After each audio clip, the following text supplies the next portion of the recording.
What was it like working with Traffic? That was huge because it was my first rock session, when I was 17 or 16 or something. That's And I'd done crazy, my, man. You were that yeah, age. That's so crazy, dude. I love it. I'd done my kind of month's trial, to see if I was going to be, accepted as a tape op.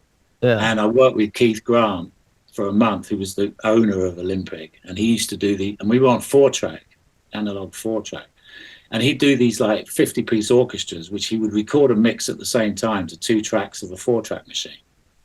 That's genius. I mean, really, Uh, that was my first month of education. We did Dusty Springfield, Leonard Cohen, wow. Nita Harris, Harry Seacon, but with these big orchestras to 4-track. And that was it was like, wow. And then because I passed my month and was considered safe, they said, right, you can do a rock session. In fact, on Thursday evening, Traffic had come in, you could work on that. And it was doing the title track for Mr. Fantasy. So they came Class. in, and that was my first real rock session was, and Steve Winwood was a year older than me, so he was about 18, although he'd had, 5 years of success with Spencer Davis. So he was about 18.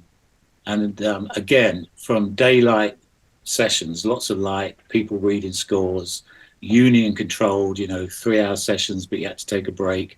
Suddenly you're in a night session with Traffic, and it's in the dark with the odd candle, the odd light, friends sitting in the studio, hanging out, rolling spliffs. It was just another world.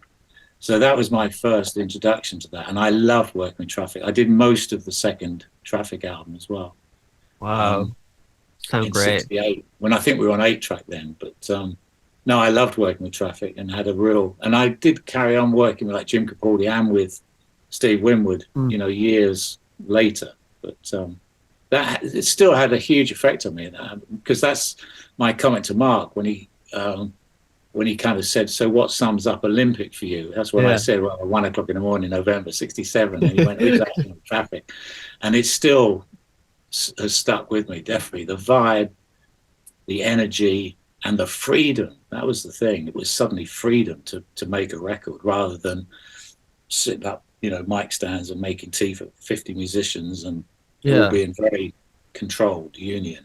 Suddenly, it's like whatever you want to do. Wow.